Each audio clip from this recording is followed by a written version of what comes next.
Pink கலரில் oval shape bead பாருங்கள். Oval shape பீடில் வந்து நான் பண்ணியிருக்கேன்.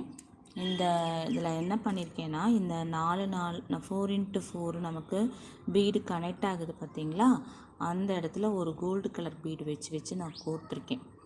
அப்போ வந்து இது ரொம்ப இன்னும் ஹைலைட்டாக தெரியுது. இது சின்ன சைஸு காயின் பர்ஸ் மாதிரி தான் உங்களுக்கு இருக்கும். ரொம்ப பெருசெல்லாம் கிடையாது, சின்ன சைஸ் தான். உங்களுக்கு குழந்தைங்களுக்கு பர்த்டே கிஃப்ட் பண்ணுறதுக்கு பீடட் பேக் மாதிரி பண்ணணும் அப்படின்னாலும் நீங்கள் இது வந்து கொடுக்கலாம், குழந்தைங்களுக்கும் கொடுக்கலாம், பெரியவங்களும் யூஸ் பண்ணிக்கலாம். சைஸ் நல்லா பெருசாக இருக்கும். ஓப்பன் பண்ணி காமிக்கிறேன்.